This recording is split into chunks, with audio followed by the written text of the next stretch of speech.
Sa gitna ng klase, sa harap ng lahat, bigla akong niyakap ng mahigpit ni Gi. Luningning, ang lakambini ng aming paaralan, at hinalikan ng mariin habang tumutulo ang kanyang mga luha. Sinabi niya, nakita na kita. Salamat sa Diyos. Maaari bang ito na ang tadhana? Noong nakaraang buhay, ginamit ko ang lahat ng aking lakas upang iligtas si Gifi. Luningning mula sa isang rumaragasang truck, at ako ang bumagsak sa lupa. Ang aking katapangan ay umantig sa langit, at nagising ako 16 na taon ang nakalipas, sa loob ng aming ika-4 na taon sa mataas na paaralan. Mula noon, nagulo ang lahat. Ang lakambini ng paaralan, na malamig ang pakikitungo, at ang aking katabi sa upuan, ay araw-araw akong ginugulo. Magkatabi tayo sa upuan, kaya normal lang na magkahawak kamay. Magkatabi tayo sa upuan, kaya normal lang na magkasabay kumain. Hindi ito araw ng mga puso, kundi araw ng mga katabi sa upuan na sama-samang kumakain. Kung malalim ang pagkakaibigan ng magkatabi sa upuan, hindi naman siguro masama kung maghalikan, di ba? Isang gabing umuulan ng malakas, may rumaragasang truck na papalapit. Nakita kong malapit na nitong mabangga ang isang babaeng nakapayong na nakatayo sa bangketa sa aking harapan. Halos wala sa sarili akong tumakbo papunta sa truck at ginamit ang lahat ng aking lakas upang itulak ang babae. Sa pagkakataong ito, nakita ko ng malinaw ang kanyang mukha, si Luningning, ang aking katabi sa upuan noong high school. Isang matinding sakit ang dumating na parang alon. Nagising ako at nakita kong nasa loob ako ng isang maliwanag na silid-aralan. Ito ang unang tag-init ng taong 2007. Ako ay nasa ika-4 na taon ng high school sa paaralang sekundarya ng Bagong Pag-asa. May kaunting panghihinayang at pagkamangha sa aking puso. Ngunit mas nangingibabaw ang pananabik at pagtataka. Kung mabubuhay ako muli, maaari kong punan ang maraming panghihinayang noon at maaari ko ring subukang mamuhay ng mas mahusay. Kung gayon, dapat kong pasalamatan ang kaibigan kong matagal ko nang hindi nakikita, na iniligtas ang buhay ko sa aming muling pagkikita, ang aking katabi sa upuan, ang lakambini. Dahan-dahan akong nagising at lumingon sa aking tabi. Nakayuko ang babae sa kanyang mesa, tila natutulog ng mahimbing. Kahit na magkatabi kami sa upuan, dahil sa aking mahiyain at mapagkumbabang pag-ugali, at karaniwan lang ang aking mga marka, lalo na sa harap ng aking katabi sa upuan na kinikilala bilang lakambini, mas naging insecure ako at hindi ako nangahas na magsalita. Sa loob ng 3 taong magkatabi kami sa upuan, halos hindi ako nakapagsalita ng higit sa 3 pangungusap kay Luningning. Hindi ko man lang nagawang sumulyap sa kanya. Kahit na nawalan ako ng isang buhay, nakakuha naman ako ng pagkakataong mabuhay muli. Kaya, walang utang na loob ang sinuman sa atin. Nanding! Bakit ka natutulog sa klase? Isang galit na boses ang nagmula sa aming guro sa unahan, si Jen Magdaan, na galit na tumingin sa akin. Ang lakambini kong katabi sa upuan ay tila nagising sa sigaw na ito. Dahan-dahan siyang nag-angat ng ulo, kinusot ang kanyang mga mata at naghikab. Nang tingnan ko ang aking katabi sa upuan, ang lakambini, wala sa sarili rin siyang nag-angat ng ulo at tumingin sa akin. Mula sa aking pananaw, bigla kong napansin na ang malamig na lakambini ay biglang natigilan, tila nakakita ng isang bagay na kamangha-mangha. Pagkatapos, ang kanyang mga mata ay mabilis na namula at may mga luhang nagbabadyang tumulo. Bago pa ako nakapag-react, sa ilalim ng mga nagtataka at hindi makapaniwalang mga mata ng aming guro, si Jen Magdaan at ng buong klase. Ang mahirap lapitan na lakambini ng paaralang sekundarya ng Bagong Pag-asa ay biglang nagbukas ng kanyang mga braso at tumakbo upang yakapin ako ng mahigpit. Ang sandali ay tumigil na parang huminto ang mundo. Kaagad pagkatapos, parang sumabog ang buong klase. Ang malakas na ingay ay tumabon sa hikbi ng lakambini habang sinasabi niya sa akin, nakita na kita. Sa pagkakataong ito, ako ay lubos na naguluhan. Napakaraming impormasyon. Ang aking utak ay parang natigilan. Isang segundo bago, ipinagdiriwang ko ang aking ika-negatibo 34 na kaarawan. Si Nanding ay nagligtas ng isang tao sa kalsada at tinamaan ng isang truck. Isang segundo pagkatapos, muli akong isinilang sa silid-aralan 16 na taon ang nakalipas. Bago pa ako lubos na matunawan ang kamangha-manghang pagbabagong ito, sa sumunod na segundo, umiyak ang aking katabi sa upuan at tumakbo upang yakapin ako ng mahigpit na nagsasabi ng isang bagay na hindi ko maintindihan. Sa pagkakataong ito, parang sasabog ang aking ulo sa pag-iisip. Maaari bang isa itong bitag? Hindi ko pa lubos na naiintindihan ang sitwasyon. Ang aming guro, isang babaeng nasa edad 50, si Jen, Magdaan, ay malapit ng magalit. Nanding, natutulog ka na nga sa klase, tapos ginugulo mo pa ang iyong katabi sa upuan. Ang aking mga kaklase ay galit din, na may mga matang parang mga palaso na nakatutok sa akin. Napakawalang hiya mo, Nanding. Akala ko pa naman mabait ka, tapos manggugulo ka lang pala sa aming lakambini. Kung kaya mo, sa akin mo gawin. Natigilan ako sandali at agad na nagising. Mabilis kong itinulak ang lakambini mula sa aking mga bisig. Ma'am, mali po ang inyong akala. Mas lalong nagalit si Jen, Magdaan. Maling akala? Ipaliwanag mo kung bakit mo ginugulo si Luningning. Diyos ko, ma'am, tingnan mo ang mabuti. Ako po ang biktima. Siya po ang gumugulo sa akin. Tingnan mo ang kanyang mukha, ma'am. Nakikita mo bang masaya siya kaya namumula ang kanyang mga mata? Sa pagkakataong ito, nakita ni Jen, Magdaan na ang kanyang paboritong estudyante ay umiiyak at namumula ang mga mata. Nanginginig ang kanyang boses sa galit. Pinaiyak mo si Luningning. Gusto ko na ring umiyak, ma'am. Wala po talaga akong ginawa. Ang aking mga kaklase ay lubos na nagalit. Nanding, lumabas ka sa hallway at tumayo roon ng kalahating oras. Hindi na nakayanan ni Jen, Magdaan at sumigaw na gumawa ng pangwakas na desisyon. Sandali! Sa pagkakataong ito, naiintindihan na ni Luningning ang sitwasyon at pinakalma ang kanyang emosyon. Tumayo siya at tumingin sa aming guro sa unahan na may malamig na boses. Ma'am, mali po ang inyong akala. Walang kinalaman si Nanding sa nangyari. Ako po ang kusang yumakap sa kanya. Agad na natahimik ang klase at pagkatapos ay mas lalong nagkagulo. Ang aking mga kaklase ay nanlalaki ang mga mata. Ano? Kusang yumakap ang lakambini? Impossible. Hindi rin makapaniwala si Jen, Magdaan. Luningning, huwag mong takpan si Nanding. Sabihin mo ang totoo at tutulungan kitang makamit ang hustisya. Nanatili pa ring malamig si Luningning. Hindi ko siya tinatakpan. Nanaginip ako ng masama at natakot ako. Hindi ko sinisisi si Nanding. Naunawaan ng aking mga kaklase. Tama. Walang lakas ng loob si Nanding na gawin iyon. Nanaginip ang lakambini at natakot kaya yumakap na lang. Ang saloobin ng aking mga kaklase ay nagbago mula sa galit tungo sa paninibugho. Ah, ganoon pala. Umupo ka na, Nanding. Sa pagkakataong ito, palalampasin na kita. Mag-aral ka ng mabuti at huwag mong hayaang makita kitang inaaway mo siya. Sa loob-loob ko ay sumumpa ako. Muling tumahimik ang klase. Nakahinga ako ng maluwag, naisip kong nakatakas na ako sa panganib, ngunit hindi ko alam na ang aking katabi sa upuan, ang lakambini, ay nakasandal at nakatingin sa akin ng taimtim. Nakaramdam ako ng pangingilabot na parabang tinatarget ako ng isang mataas na uring diwata. Lumingon ako at nakita kong nakasandal ang lakambini at nakatingin sa akin ng taimtim. Nagtanong ako, anong tinitingnan mo? Hindi kalakasan ang aking boses. Ngunit narinig ito ni Jen, Magdaan sa unahan at agad akong tinitigan. Nanding, anong ginagawa mo na naman? Mabilis na nagtaas ng kamay ang aking mga kaklase. Ma'am, alam ko. Kanina pa po tinitingnan ni Nanding si Luningning na may malaswang tingin. Muli akong natigilan. Ano na naman ito?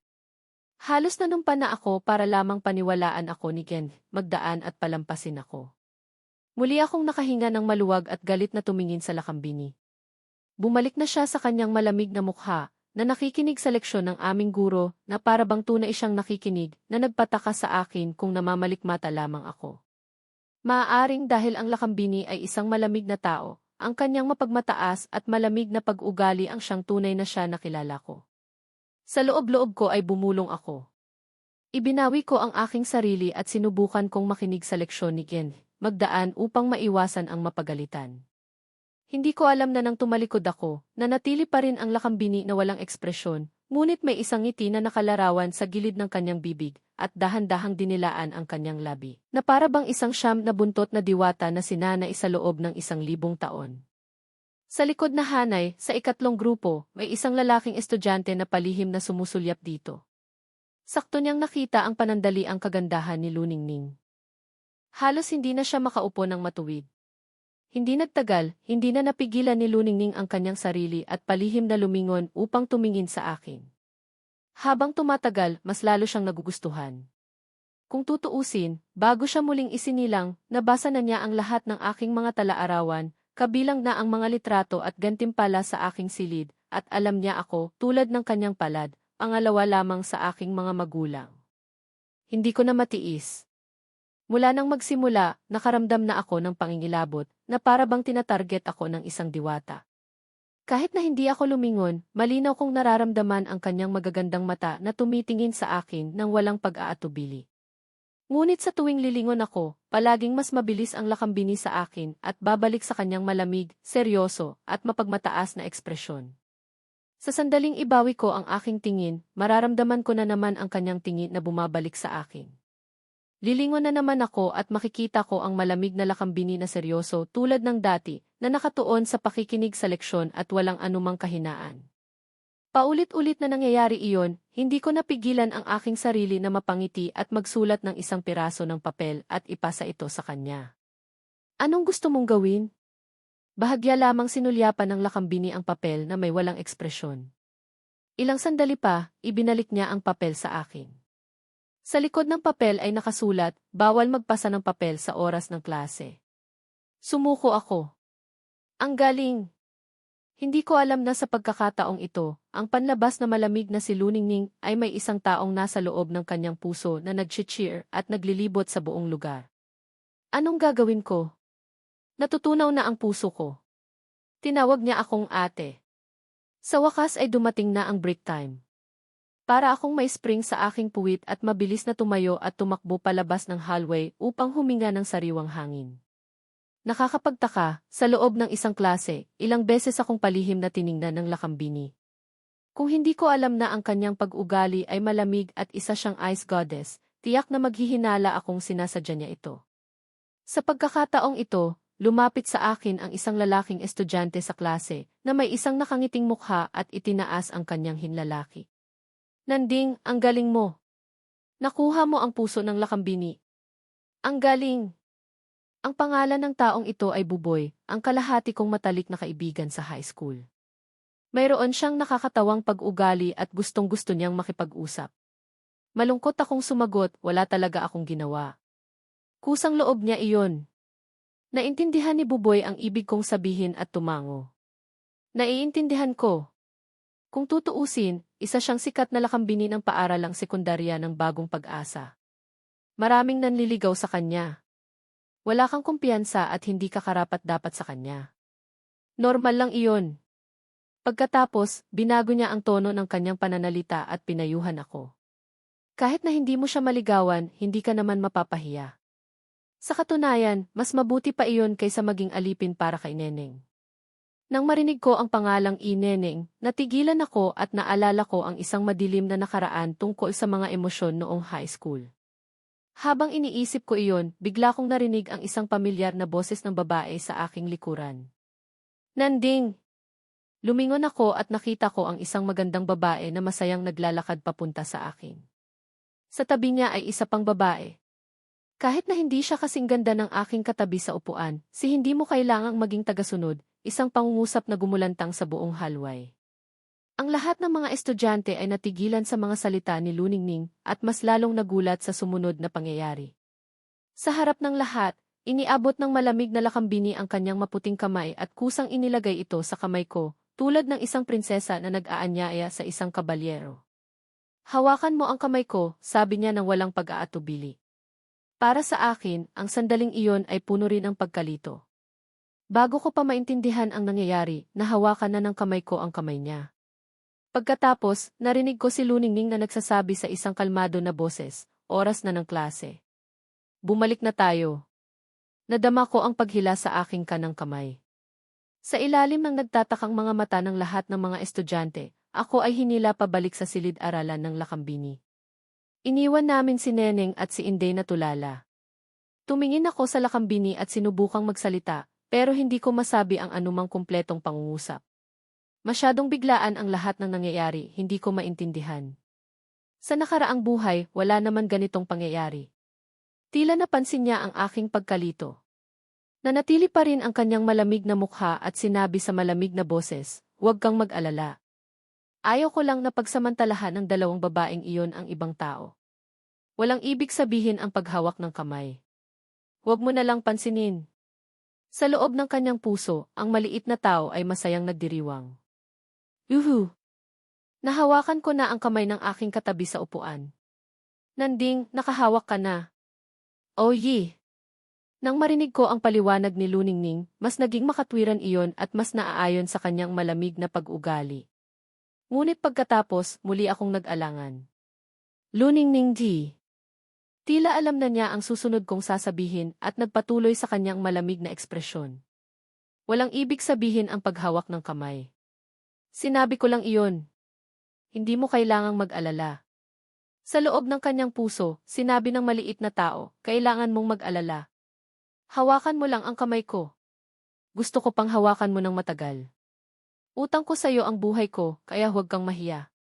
Tumingin sa akin si Luningning at sinabi sa isang kalmado na boses, "May problema pa ba?" Nag-atubili ako at tumango. Pagkatapos, tumingin ako sa aking kanang kamay na hinahawakan pa rin ng lakambini mula nang magsimula ang klase. "Pwedeng bitiwan mo na?" "Pasensya na, nakalimutan ko," sagot ni Luningning na may malamig pa rin na mukha at kusang binitiwan ang aking kamay. Pero sa loob ng kanyang puso, nagsisisi ang maliit na tao. Ay, nakita na niya ako. Gusto ko pa sanang hawakan ng kaunti. Ang lambot ng kamay niya. Nang binitiwan na ang aking kanang kamay, nakahinga ako ng maluwag. Hindi sa ayaw kong hawakan ang kamay ni Luningning, kundi natatakot akong mamatay. Sakto naman na nagpapatrolya si Bautista sa hallway, kaya nag-alala akong makita niya kami at mapagalitan. Pinag-isipan kong mabuti at naisip kong dahil sa anumang kadahilanan, tinulungan ako ng lakambini, kaya kailangan kong magpasalamat. Kaya, sumulat ako ng isang piraso ng papel at ipinasa ito sa lakambini upang magpasalamat. Sulyapan ng lakambini ang papel at nagpatuloy sa kanyang malamig na mukha habang nakikinig sa aralin. Kasabay nito, sumulat siya ng ilang salita sa papel at ibinalik ito sa akin. Nagulat ako nang buksan ko ito at mabasa ang hindi na kailangan. Natigilan ako at naisip kong nagpapakita lang ako ng kaunting kagandahang asal, pero tila hindi man lang nag-abalang tumanggap ang lakambini. Sa loob-loob ko, naisip ko, naaalala kaya niya na isinakripisyo ko ang aking buhay para sa kanya. Bakit hindi niya isipin kung paano siya dapat magpasalamat? Sa loob ng aking puso, may isang maliit na tao na galit na galit. Ngunit pagkatapos, nagpa siya akong hayaan na lang iyon. Tutal, iyon ay nangyari sa nakaraang buhay, kaya hindi niya alam. Sumulat ako ng ilang salita sa papel at ibinalik ito sa kanya. "Paano mo gustong magpasalamat ako?" Tiningnan ng lakambini ang papel, at tila may isang mahirap makita na ngiti na lumitaw sa gilid ng kanyang bibig. Pagkatapos, mabilis siyang sumulat ng ilang salita at ibinalik ito. Halos masamid ako sa nabasa ko. "Tawagin mo akong ate." Nagulat ako at hindi ko mapigilan ang sarili ko na tumingin sa lakambini, pero nanatili pa rin siyang seryoso at nakikinig sa aralin. Mahirap paniwalaan na ang ganoong mukha ay makakasulat ng ganoong mga salita. Mayroon palang kakaibang hilig ang lakambini. Sumulat ako pabalik, "Hindi pwede. Palitan mo." Tiningnan ng lakambini ang papel, mabilis na sumulat at ibinalik ito. "Kung gayon, ilibre mo ako." Tiningnan ko ang papel at pakiramdam ko'y niloloko niya ako. Nakita kong nakangisi ang lakambini sa tabi ko, kaya sa loob-loob ko ay sinabi ko, "Hindi ako magpapaloko sa'yo." Sa wakas, dumating na ang break time. Pagkalabas ko pa lang ng silid-aralan, tinawag na ako. "Nanding!" Mabilis na lumapit si Buboy sa akin, ang kanyang mukha ay puno ng pananabik. "Libre mo ako. Ngayong araw, ang swerte mo." Hinalikan ka ng lakambini at hinawakan pa ang kamay mo. "Kailangan nating ipagdiwang. Ako ang manlilibre." Biglang lumitaw ang isang magandang figura. Tiningnan ni Luningning si Buboy nang walang anumang ekspresyon at pagkatapos ay tumingin sa akin. "Lilibre mo ako." Ang kanyang boses ay kalmado, ngunit ang kanyang sinabi ay parang isang bomba na 500 kilo. Natigilan si Buboy. Ang kanyang masayang halakhak kanina ay biglang tumigil na parang may bumara sa kanyang lalamunan. Tiningnan ko si Buboy, itinuro ang sarili ko, at sinabi, siya ang manlilibre. Kumunot ang noo ni Luningning at tumingin kay Buboy. Ikaw ang manlilibre. Nataranta si Buboy at tanga-tangang tumango. Ako ang manlilibre. Ngunit nang makita niya ang malamig na tingin ni Luningning, bigla siyang nanginig at bumulong, lilibre ba talaga ako o hindi? Tumingin si Luningning kay Buboy. Hindi ka manlilibre. Agad na tumango si Buboy. Tama, tama. Hindi ako manlilibre. Nanding kayong dalawa ang kumain. Kailangan ko nang umuwi dahil manganganak na ang nanay ko. Pagkatapos, tumalikod siya at tumakbong palayo, iniwan akong tulala. Anong klaseng kalokohan iyon? Ito ang pinakamataas na antas ng panlilinlang. Nasiyahan si Luningning at binalik ang kanyang tingin sa akin na may kalmado na ekspresyon. Kain na tayo. Wala na akong magagawa kundi sumunod sa kanya. Nang makita ko ang masikip na eksena sa harap ko, nahulaan kong dahil sa nagtagal ang nakaraang klase, mahirap na humanap ng upuan sa kantina. Tumingin ako sa lakambini. Kumain na lang kaya tayo sa labas ng gate. Tumango ang lakambini. CJ. Pagkatapos, bahagyang sinuklay niya ang isang hibla ng buhok sa kanyang tainga. Ang simpleng kilos na iyon ay nakapagpatigil sa maraming mga lalaking estudyante na dumadaan. Nakatitig sila sa kanya. Hindi ko napigilan ang sarili ko na tumingin din sa kanya. Nang mapansin niya ang aking tingin, umangat ang kanyang kilay na parang nagtatanong kung gusto kong hawakan ang kanyang kamay. Nagulat ako at mabilis na umiling. Sa unang araw ko ng pagiging muling isinilang, ayaw kong bugbugin ako ng aking mga kaklase dahil sa paninibog ko. Kaya, tumalikod ako at tumakbong palabas ng gate. Tiningnan ni Luningning ang aking tumatakbong likod at bahagyang ngumuso. Masyado pa rin siyang nahihiya. Ngumiti siya at marahang sumunod. Masaya rin siyang biruin. Sa gate ng paaralan ay matatagpuan ang sikat na kainan na Anlan, na kilala sa malalaking serving at nakabubusog na pagkain. Ang tanging problema ay mas mahal ito kaysa sa kantina ng paaralan. Dahil mayroon akong 100,000 bawat linggo, nararamdaman ko ang malaking pinansyal na pressure. Sa muli kong pagsilang, ang aking katawan ay bumalik sa 18 taong gulang, na mas bata, ngunit ang aking pitaka ay naging mas payat din. Humanap kami ng bakanting mesa at umupo. Tiningnan ko ang menu na nakasulat sa dingding. Ginisang baboy na may sili, 6,000, nilagang baka na may patatas, 8,000, bola-bola, 9,000. Ang mahal. Naramdaman kong manhid ang aking anit. Sa sandaling iyon, tinawag na ni Luningning ang may-ari at nag-order. Isang ginisang muton na may sibuyas, 14,000. Pagkatapos, lumingon siya sa akin at nagtanong, anong gusto mo? Naramdaman kong kumirot ang puso ko. Ginisang itlog at kamatis na lang ako, 5,000. Iyon ang pinakamurang pagkain sa menu. Kumunot ang noo ni Luningning. Ganyan ka lang kakain? May sakit ka ba? Sa loob ng aking puso, ang maliit na tao ay galit. Sa edad na ito, dapat kang kumain ng karne upang lumaki. Sumagot ako, okay lang ako. Allergic ako sa karne. Sa loob ng maliit na tao, nagsisiiyak. Ang totoo, allergic ako sa kamahalan. Sulyapan ako ni Luningning at sinabing nagsisinungaling ako. Nagpasya siyang palitan ang aking ginisang itlog at kamatis sa nilagang baka na may patatas. Nag-order rin siya ng 2 bote ng soft drink, binuksan ang isa, at inilagay ito sa harap ko. Sa huli, hindi niya nakalimutang paalalahanan ako, kailangan mong kumain ng maraming karne para magkaroon ng lakas na mag-aral. Sa loob-loob ko, sinabi ko, hindi ka maniniwala sa akin kung hindi ka nagbabayad. Sa sandaling iyon, umupo si Luningning sa harapan ko at humihigop ng soft drink habang nakatingin sa akin. Bigla siyang nagtanong, kaya ba na halos lahat ng allowance mo ay napupunta kay Neneng? Halos masamid ako sa soft drink at mamatay. Paano mo nalaman? Maraming tao sa paaralan ang nakakaalam. Narinig ko ang aking sarili na sinasabi sa sarili ko, at pagkatapos ay ibinagsak ko ang aking ulo sa mesa, na walang masabi. Kaya, ang pagiging tagasunod ko ay kumalat na sa buong paaralan. Tiningnan ako ni Luningning at tahimik na nag-isip na may nararamdaman pa rin ako para kay Neneng.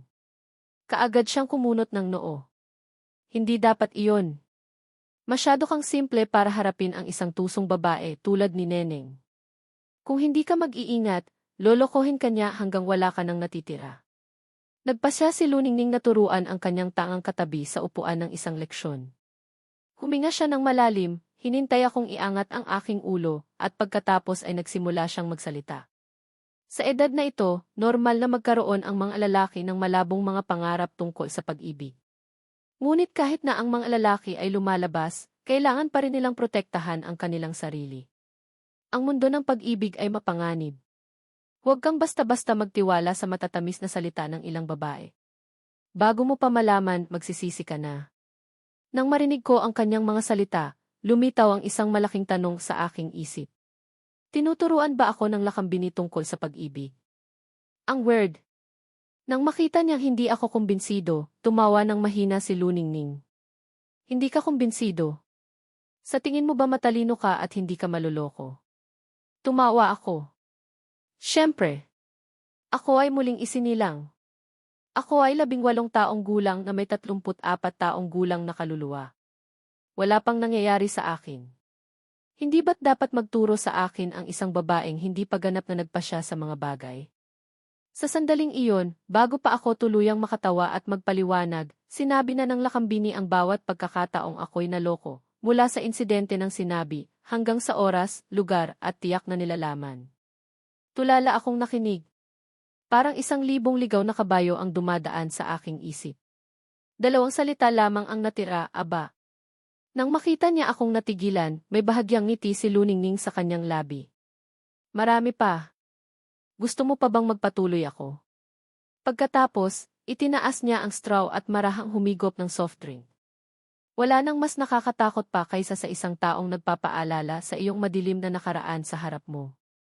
Sa unang araw ng aking muling kapanganakan, ako ay lubos na napahiya. Ang tingin ni Luningning ay lumipat sa akin, kaya nagpa siya akong aminin ang pagkatalo. Suko na ako. Nahihiya ako. Ibinagsak ko ang aking ulo sa mesa. Ebidensya na isa nga akong tapat na tagasunod sa loob ng 3 taon ng high school. Walang paraan para itanggi iyon. Bigla akong nag-angat ng ulo at tumingin sa lakambini, nagtataka. Paano mo nalaman ng detalyado? Nanatili pa rin ang kanyang malamig na mukha nang sumagot siya, maraming tao ang nakakaalam. Muli kong ibinagsak ang aking ulo sa mesa. Pangalawang pagkakataon ko na itong napahiya. Nang makita niya ako, bahagyang umiti si Luningning at bumalik sa kanyang seryosong ekspresyon. Ngayon alam mo na, mangako ka sa akin na huwag kang magpapadala sa panlilinlang. Lumayo ka sa mga babaeng katulad niya. Seryoso akong tumango. CJ. Nasiyahan si Luningning sa aking saloobin at patuloy na kumain. Sa edad na ito, dapat magtuon ang mga lalaki sa pag-aaral. Kailangan nilang magsikap na makapasok sa isang magandang unibersidad. Iyon ang mahalaga. Sumagot ako, tama ka. Kaya kung lalapit ulit sa'yo si Neneng, huwag mo na siyang pansinin. Okay. Kung may ibang babae na gustong makipagkaibigan sa'yo, matutong tumanggi. Okay. Kung may malalaman kang babae sa klase o sa ibang seksyon na may gusto sa'yo, sabihan mo kaagad ako. Walang problema. Nang marinig ko iyon, naramdaman kong may mali. Tumingala ako at tumingin sa lakambini. Bakit kailangan kong sabihin sa'yo kung may mga babaeng gusto sakin? At bakit hindi ako pwedeng ilibre ng ibang babae, pero ikaw pwede? Hindi nagbago ang ekspresyon ni Luningning. Ako ang president ng klase. Responsibilidad kong subaybayan ang kalagayan ng pag-aaral ng mga estudyante sa klase upang matiyak na hindi ito maapektuhan. Tungkol naman sa paglilibre, magkatabi tayo sa upuan, kaya normal lang na sabay tayong kumain. Tulala akong nakatingin sa lakambini. Malamig ang kanyang mukha at hindi siya nahihiya. Ngunit nang isipin ko na ang malamig na lakambini ay nag-aalala sa akin dahil sa kanyang responsibilidad at kabaitan, hindi ko napigilang maantig. Tumingin ako sa lakambini at sinabi ng taimtim, salamat sa'yo. Sa loob ng maliit na tao, tumatawa siya at gumugulong sa sahig. Nanatili pa rin ang kalmadong mukha ni Luningning. Wala iyon. Responsibilidad ko iyon. Kung gayon, paano ako magpapasalamat? Kaagad na pawi ang nag-uumapaw na emosyon na halos masamid ako. Nagtanong ako, paano mo gustong magpasalamat ako? Nag-isip sandali si Luningning at sinabi sa isang kalmadong boses, tawagin mo akong ate. Nagalit akong tumingin sa lakambini. Hindi pwede. Hindi na ako tatawag. Kung hindi ka tatawag, ako na ang manlilibre. Nang marinig ko iyon, hindi nagbago ang mukha ni Luningning. Tumango lang siya ng bahagya, tumayo at kusang hinaplos ang aking ulo. Pagkatapos, kalmadong sinabi, tapos na akong kumain. Matapos siyang umalis, tulala akong nakatingin sa kanyang likod. Bigla akong napagtanto na hinaplos ng lakambini ang aking ulo. Kasabay nito, ang panlabas na malamig na si Luningning ay lumabas sa kainan, ngunit sa loob ng kanyang puso, ang maliit na tao ay masayang nagdiriwang. Yehey! Matagumpay kong nahaplos ang ulo ni Nanding. Ang saya-saya ko. Ang lambot ng buhok niya. Sa susunod, hahaplos ulit ako. Pagkalabas namin ng kainan, pumunta kami sa isang convenience store na malapit. Inutusan ako ni Luningning na maghintay sa labas habang bibili siya ng wet wipes. Ang pagpunta sa pamimili kasama ang isang babae ay karaniwang nagpapahiwatig ng ilang pagiging malapit, ngunit nanatili pa rin si Luningning sa kanyang malamig na ekspresyon at nagpaliwanag ng makatwiran. Ang magkatabi sa upuan ay magkasamang namimili. Ganoon din ang ginagawa ng ibang magkatabi sa upuan sa paaralan. Kalahati akong naniniwala sa kanya, pero tinanggap ko pa rin iyon. Pumasok si Luningning sa convenience store para bumili ng mga bagay. Naghintay ako sa labas. Sa pagkakataong ito, isang pamilyar na boses ng babae ang tumunog. Nanding!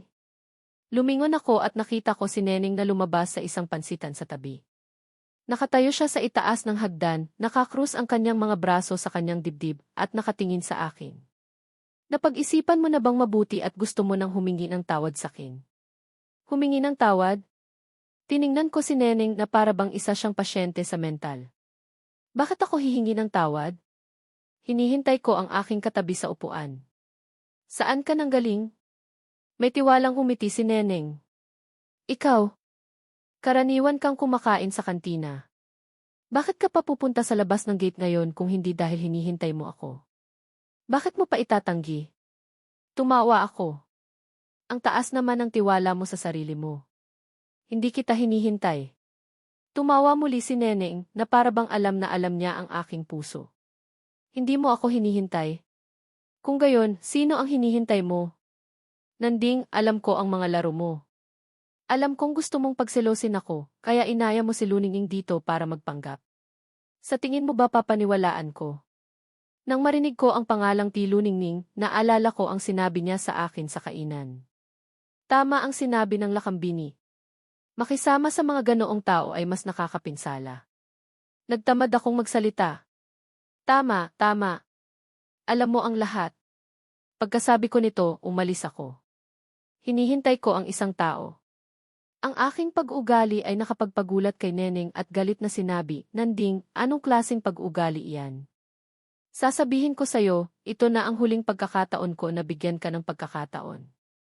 Humingi ka ng tawad kaagad, kung hindi, magsisisi ka. Sakto naman na lumabas si Luningning mula sa convenience store. Nang marinig niya ang galit na boses ni Neneng, tumigil si Luningning at tahimik na tumayo sa tabi ng pintuan, tahimik na nakikinig ng hindi nagpapakita ng kanyang sarili. Gusto niyang makita ang resulta ng leksyong itinuro niya sa kanyang katabi sa upuan. Nang marinig ko ang babala ni Neneng, tinaasan ko ang aking kilay. Anong pagsisisi ang sinasabi mo? May tiwalang umiti si Neneng. Kung hindi ka hihingi ng tawad, mula ngayon, hindi na kita papansinin. Hindi na kita kakausapin. Kahit na gusto mo akong hanapin, hindi kita papansinin. Ang relasyon natin ay tapos na. Tumango ako. Ang galing! Lubhang nagulat si Neneng sa bigla kong pagbabago. Galit siyang nagtanong, anong ibig mong sabihin? Ang ibig ko lang sabihin. Sinabi ng aking katabi sa upuan na dapat akong magtuon sa pag-aaral at dapat akong makisama sa mga babaeng karapat-dapat. Pagkatapos, tiningnan ko si Neneng at nagdagdag, lalo na ikaw. Hindi ka karapat-dapat. Naramdaman ni Neneng na umiikot ang kanyang ulo sa galit. Ang tapang mong sabihin iyan sa akin. Inosenteng sumagot ako, hindi ako ang nagsabi niyan. Iyan ang sinabi ng katabi ko sa upuan. Halos mabaliw na si Neneng. Anong sinasabi mo? Nakikinig ka ba sa katabi mo sa upuan? Tiningnan ko si Neneng at sa wakas ay nagpakita ng isang mapanuyang ngiti. Bakit hindi ako makikinig sa kanya at sa'yo ako dapat makinig?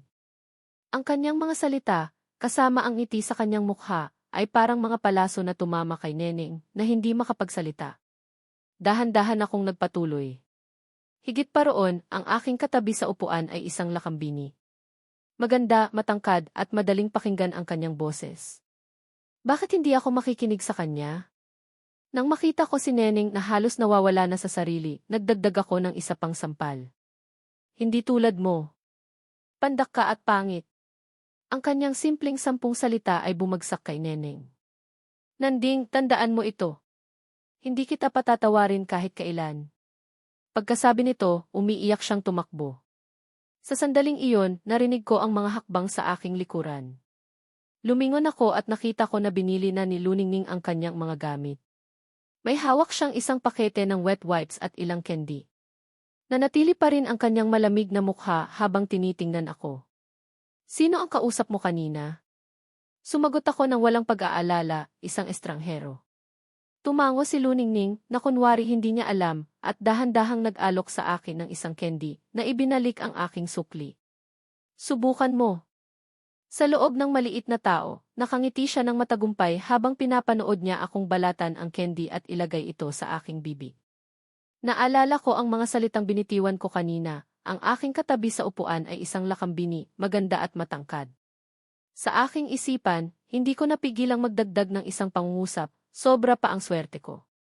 Siyempre, narito ang binagong bersyon ng iyong kwento na isinasaalang-alang ang kultura at mga pangalan ng Filipino.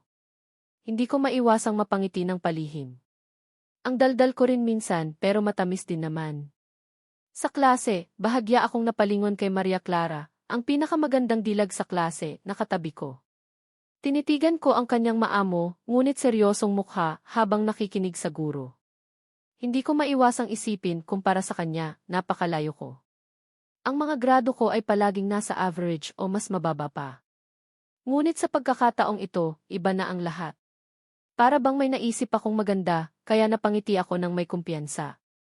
Maya-maya, may papel na inabot sa akin. Huwag kang humiti dyan.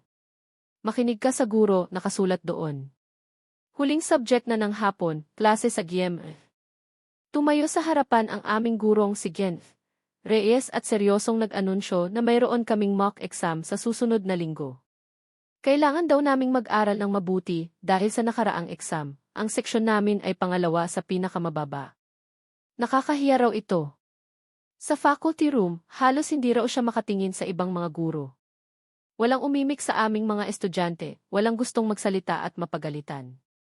Nang marinig ko ito, naalala ko ang nangyari sa dati kong buhay, kaya bahagya akong natigilan. Biglang may tumawag sa aking pangalan. Juan Miguel. Nagulat ako at napatayo. Nang tumingin ako sa harapan, nakita ko si Gen Reyes na galit na nakatingin sa akin. Nakikinig ka ba sa akin? Alam mo ba kung ano ang nakuha mo sa nakaraang mock exam? Bagsak ka sa lahat ng subject. Sa 49 na estudyante, pang negatibo 44 ka. Sabi niya habang nagingit-ngit sa galit. Sa susunod na mock exam, kailangan mong tumaas ng at least 20 puntos. Kung hindi, tatawagin ko ang mga magulang mo. Nang marinig iyon, maraming estudyante ang tumingin sa akin ng may panunuya. May isang lalaki pa nga na tumawa ng malakas.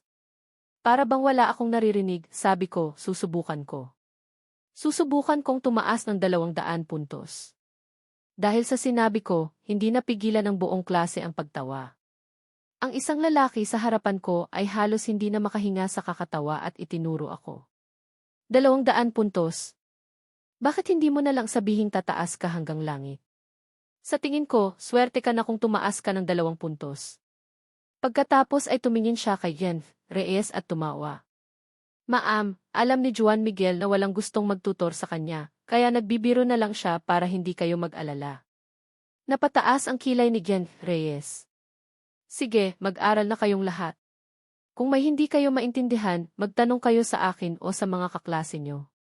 Hindi pa siya tapos magsalita, nang may malamig at pamilyar na boses ang nagsalita, hindi na kailangan maghanap ng iba. Ako na ang magtuturo sa kanya. Biglang natahimik ang buong klase. Tumayo si Maria Clara, ang Ice Princess ng buong paaralan, at lumapit sa akin. Tumingin siya sa mga estudyante ng may malamig na tingin, kaya yumuko silang lahat. Sa huli, tumingin siya kay Jan Reyes at kalmadong sinabi, "Tutulungan ko si Juan Miguel." Dahil dito, halos lahat ng estudyante ay nagulat. Ako rin ay natigilan. May kumpiyansa naman ako na kaya kong kumbinsihin ang lahat, pero hindi ko inaasahan na tutulungan ako ni Maria Clara. Sige, ipagkatiwala ko na kay Maria Clara ang pagtuturo kay Juan Miguel. Pagkatapos, tumingin sa akin si Jan Reyes ng may matalim na tingin. Juan Miguel, kailangan mong pahalagahan ang pagkakataong ito. Makinig ka kay Maria Clara. Kung hindi, ako ang makakalaban mo. Tumingin ako kay Maria Clara at mahinang sinabi, hindi mo naman kailangang mag-abala. Kaya ko namang mag-aral ng mag-isa. Pagkatapos, narinig ko ang malamig niyang boses. Huwag kang magkamali ng iniisip. Hindi ko gustong tulungan ka. Responsibilidad ko lang bilang class president at bilang katabi mo sa klase. Salamat, sabi ko. Walang anuman, sagot niya. Habang sinasabi niya iyon, nanatili siyang seryoso at walang emosyon, ngunit sa loob-loob niya, masaya siya. Sa wakas, magkakaroon ako ng magandang dahilan para maging malapit sa kanya. Pagkatapos ng klase, bumalik kami ni Jose sa classroom galing sa kantina. Nagpahinga saglit, nakita ko si Maria Clara dumating kasama ang tatlo niyang kaibigan. Napansin ko na sumusulyap sa akin at nagbubulungan ang mga ito. Umupo siya sa tabi ko at narinig ko ang malamig niyang boses, "Maghanda ka na."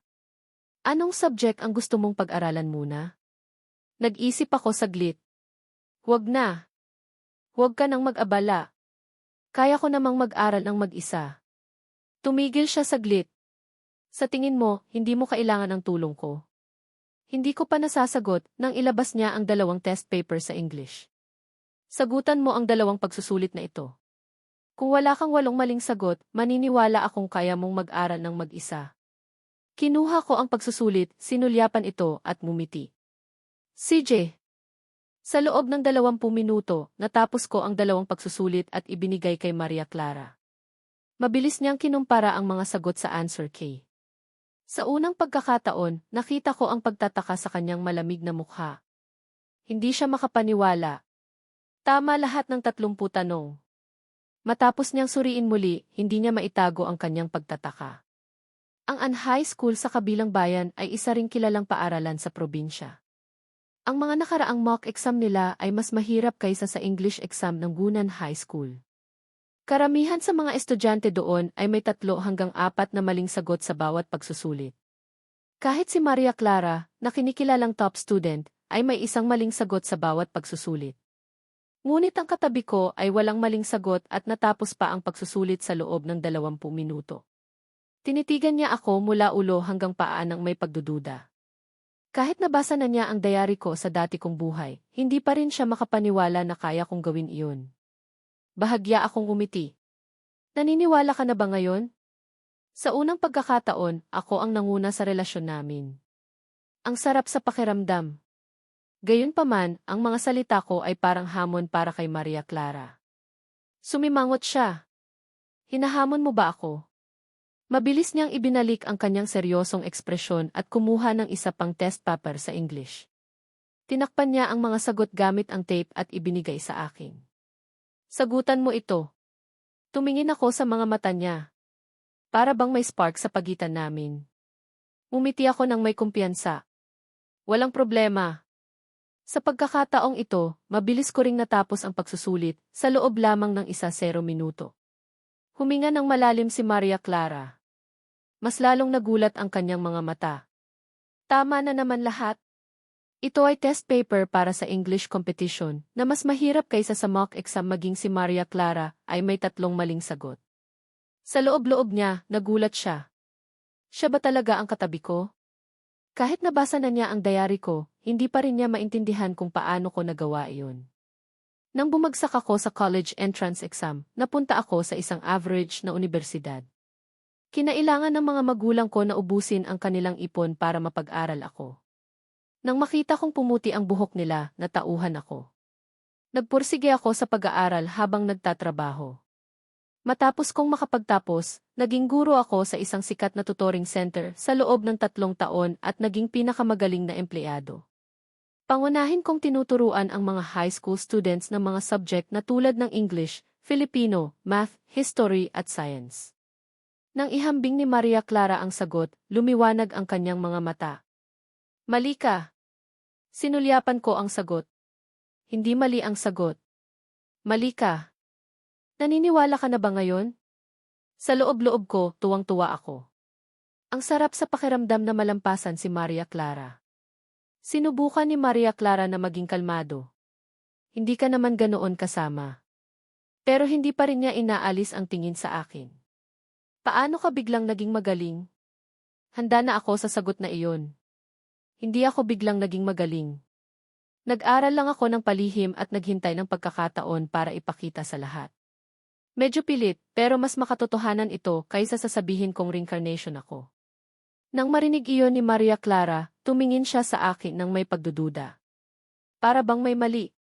Nang tanggapin niya ang paliwanag ko, umiti ako. Kung ganoon, hindi mo na kailangang mag-abala na magturo sa akin. Kaya ko nang mag-isa. Nag-alinlangan siya, pagkatapos ay tumango. Sa loob-loob niya, malungkot siya. Balak ko pa namang maging malapit sa kanya sa pamamagitan ng pagtuturo. Ngayon, parang nawala na ang lahat. Pero pagkatapos, may naisip siyang ibang plano. Habang nag-aaral ako ng history sa classroom sa gabi, may naamoy akong banayad na pabango. Lumingon ako at nakita ko si Maria Clara na mas malapit sa akin. Nanatili siyang seryoso. Pwedeng tulungan mo ako sa tanong na ito. Ibinigay niya sa akin ang English test paper at itinuro ang isang comprehension passage. Hindi ko maintindihan ang bahaging ito. Naguluhan ako. Hindi niya maintindihan? Nagduda ako na minamaliit ko ang passage. Ibinaba ko ang ulo ko at nag-concentrate sa pagbasa. Tinitigan ako ni Maria Clara. Sa loob-loob niya, masaya siya. Kung hindi ko siya kayang turuan, hayaan ko siyang turuan ako. Ayaw ko sanang abalahin si Maria Clara, pero narinig ko siyang nagsalita, Juan Miguel, hindi ko maintindihan ang tanong na ito. Ito ba ay Polisemos na salita? Nakalimutan ko na. Sa gayon, matyaga akong nagpaliwanag. Pero para bang hindi siya nakafocus sa pagsusulit. Mukhang gustong mag-aral ni Maria Clara ngayong gabi. Juan Miguel, tingnan mo rin ang tanong na ito. Juan Miguel, tulungan mo rin ako dito. Sa ika-11 tanong niya, hindi ko na napigilan ang sarili ko. Hindi mo alam ang blank feeling. Nagkakamali ka, sagot ni Maria Clara nang hindi namumula ang mukha. Pagkatapos, binuklat niya ang ibang pahina. Sige, tingnan mo ang tanong na ito. Bumuntong hininga ako at kinuha ang panulat para ipaliwanag. Nang aabutin ko na ang panulat sa mesa, aabutin din ni Maria Clara ang panulat. Hindi sinasadyang nagdikit ang mga kamay namin. Hinawakan niya ang kamay ko. Nagulat ako. Bakit mo ako hinahawakan sa kamay, tanong ko. Ipahihiram ko sana sa iyo ang panulat, sagot niya. Pwedeng bitawan mo na ako. Ayoko, sagot niya. Pero sa loob-loob niya, nagtatawa siya. Oh, Maria Clara, paano ka ba naging walang hiya? Nang magring ang bell, para bang ayaw pa niyang tumigil at kumuha ng isa pang set ng test papers. At ang mga tanong na ito, parang may spring sa ilalim ng puwet ko at tumayo ako. Tapos na ang klase. Umuwi na tayo. Sa isang iglap, niligpit ko ang mga gamit ko, isinukbit ang bag ko, at tumakbo palabas ng klase. Tumingin sa akin si Maria Clara na halos tumatawa na. Ang tanga talaga. Bakit kaya nagmamadali? Nang makarating ako sa tapat ng bahay namin, kinakabahan pa rin ako. Huminga ako ng malalim, itinulak ang pinto, at nakita ang eksenang pamilyar sa sala. Ma, tawag ko. Nang marinig ako, itinigil ni Mama ang ginagawa niya at tumingin sa akin ng may ngiti. Juan Miguel, andito ka na pala. Pagkatapos ay tumingin siya sa kusina at sumigaw, Jose, andito na ang anak mo. Agad kong narinig ang mga yapak na papunta sa sala. Si Papa, na may suot pang apron at hawak ang spatula, ay lumapit sa akin. Nang makita niya ako, ngumiti rin siya. Andito na pala ang anak ko. Sige, magpalit ka na ng damit. Lulutuan kita ng merienda. Pagkatapos ay tumingin siya kay Mama at sinabi, anak mo rin siya. Sumagot si Mama, "Siyempre, anak ko siya. Ang gwapo kaya ni Juan Miguel. Mana sa akin." Pagkatapos ay tinitigan niya si Papa ng masama. "May reklamo ka?" Agad na itinaas ni Papa ang kanyang mga kamay. "Wala akong reklamo. Anak mo siya. Anak mo siya." Nang makita ko ang eksena, hindi ko napigilan ang sarili kong matawa, pero kumikirot ang ilong ko. Lumapit ako sa mga magulang ko at niyakap sila ng mahigpit. Nagulat sila at nagtanong kung anong nangyari. "May nangyari ba sa school?" Itinaas ko ang ulo ko at sinubukan kong pigilan ang emosyon ko. "Wala. Namiss ko lang kayo." Maya-maya, nakaupo na kaming tatlo at kumakain. Napansin ko ang mga kwento ng mga magulang ko. Naalala ko ang nangyari sa dati kong buhay. Noon, nagtatrabaho si Mama sa isang government-owned company na hindi masyadong maganda ang performance at nagsimula ng magtanggal ng mga empleyado. Nagdesisyon si Mama na manatili, pero makalipas ang 2 taon, nagsara rin ang kumpanya. May pangarap si Mama na magtayo ng sarili niyang negosyo, pero dahil sa kanyang conservative mindset, hindi siya nangahas mag-risk. Malaki rin ang impluwensya ko noon. Ngunit sa pagkakataong ito, desidido akong baguhin ang lahat. "Ma, sa tingin ko, dapat ka nang mag-resign at magsimula ng negosyo." Sa aking kumbinsido, nagkatinginan ang mga magulang ko at tumawa. "Kung mapabilang ka sa top 1-0 sa susunod na mock exam, susundin ko ang payo mo." Iyan ang hinihintay ko. Agad kong itinaas ang kamay ko. "Deal." Kinabukasan, nagising ako nang may biglang pagkabigla. Anong oras na ba? Dali-dali akong lumabas ng bahay, sumakay sa bike ko, at sumugod papunta sa school. May 1-0 minuto na lang, pero 7 minuto ang layo ng school. Mabilis akong bumaba sa bike at tinulak papasok, pero may biglang sumigaw sa likod ko. "Juan Miguel, huminto ka." Lumingon ako at nakita ko si Rica at ang kaibigan niyang si Jen, kasama ang 2 pang babae na papalapit sa akin. Si Jen ang sumigaw sa akin. Nang makita ko sila, balak ko na sanang tumalikod, pero mabilis silang lumapit sa akin. Nang makita ako ni Jen na paalis, sumigaw siya ng malakas, "Huwag kang aalis. Hindi ka pwedeng umalis." Dahil sa lakas ng boses niya, napatingin sa amin ang mga estudyante sa gate. "Anong problema?" Inis kong tanong. Dahil nakita niya akong naiinip, mas lalong nagalit si Jen. "Ang kapal ng mukha mong magsalita. Ikaw nga ang dapat magpaliwanag kung paano mo inaapi si Rica kahapon. Humingi ka ng tawad." Sumagot ang 2 pang babae, "Tama. Humingi ka ng tawad. Nakakahiya kang lalaki, inaapi mo ang mga babae." Tahimik lang si Rica. Tumayo lang siya doon at nakatingin sa akin nang may mapupungay na mata. Dahil dito, mas lalong hindi maganda ang tingin sa akin ng ibang estudyante. Pero hindi ko sila pinansin.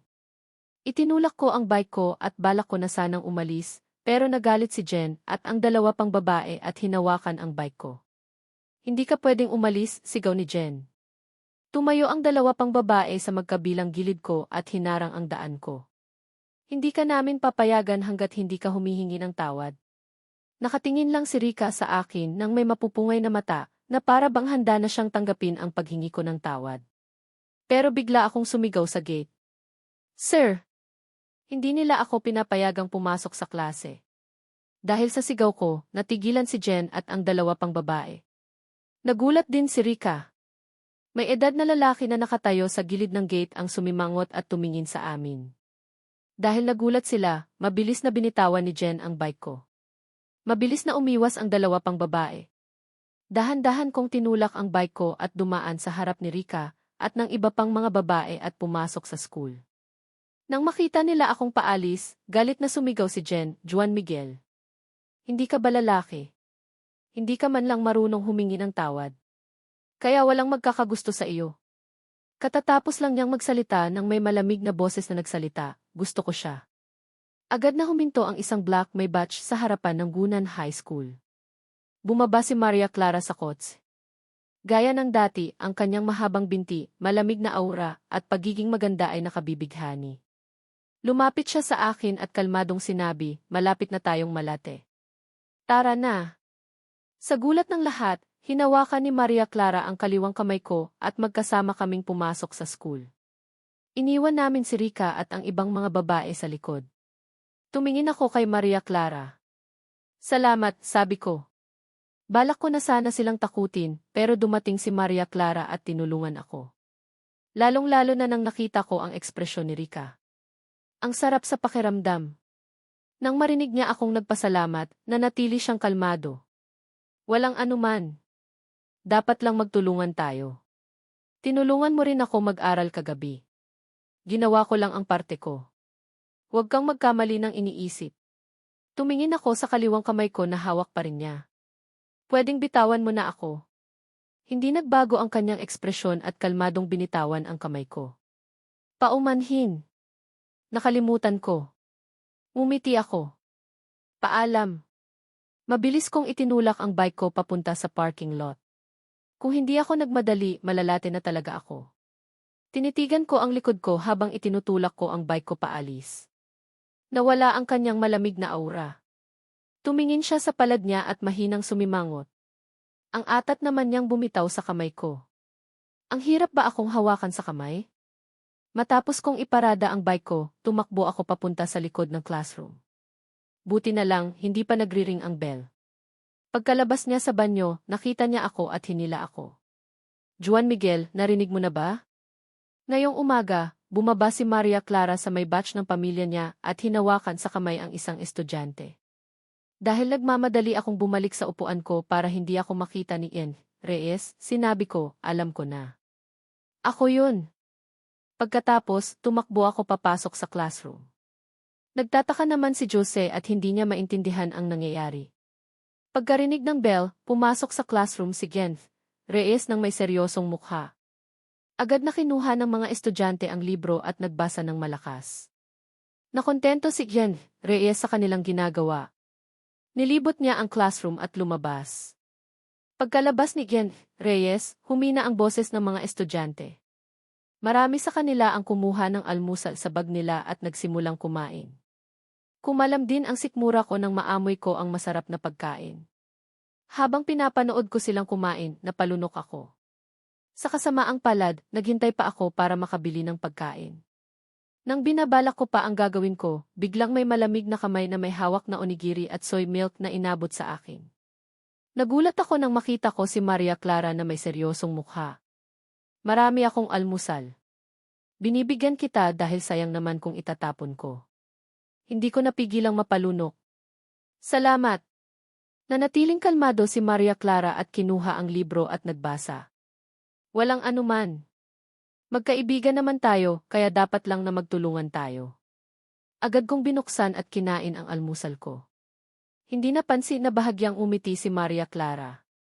Sa loob-loob niya, masaya siya. Sa wakas, matagumpay kong pinakain ang katabi ko. Bago ang klase, pinangunahan ng class president ang pagkuha ng English homework namin. Tumingin si Lee, ang class secretary, sa mga homework paper na nakapatong sa desk. Nang dumako ang tingin niya sa isang partikular na papel, lumiwanag ang kanyang mga mata sa kasiyahan. Kinuha niya ang homework paper ko at naglakad papunta sa aming upuan. Tumunghay si Maria Clara at malamig na tinanong si Lee, anong problema? Ngumiti si Lee nang may paggalang. Walang problema sa homework mo, sabi niya. Pero ang katabi mo, malaki ang problema. Mas lumakas ang kanyang boses, na siyang umagaw sa atensyon ng maraming estudyante. Tiningnan ni Maria Clara si Lee at malamig na nagtanong, anong ibig mong sabihin? Bago pa man siya makapagsalita, nagtanong ako, anong problema sa homework ko? Hindi ko ikinatuwa ito dahil nagsikap akong tapusin ito at maganda ang sulat ko. Paano magkakaproblema sa gawa ko? Malamig na ngumiti si Lee. Wala kang ebidensya. Tiningnan ako ni Lee nang may pagkaawa. Juan Miguel, huwag ka nang magmatigas pa. Bilang class secretary, napanood ko na dati ang iyong ginawa. Kumunot noo si Maria Clara. Paanong nangyaring nagkopyahan sila ni Juan Miguel? Ngumiti si Lee. Maria Clara, huwag mo namang kampihan si Juan Miguel. Alam kong magkatabi kayo at nag-promise kang tutulungan siya, pero homework pa rin ang homework. Lakas loob na sumagot si Juan Miguel, saan mo nakuha na nagkopyahan kami ni Maria Clara? Ngumiti si Lee. Huwag ka nang magpanggap pa, Juan Miguel. Hindi mo ito mapapasok sa isip, Juan Miguel. Ayoko nang may kausap pa. Nakuha mo ba ang lahat ng sagot na tama mula sa binigay mo? Tumunghay si Maria Clara sabay sabing, ngayong nasa akin, paano tayo makakapagkopyahan?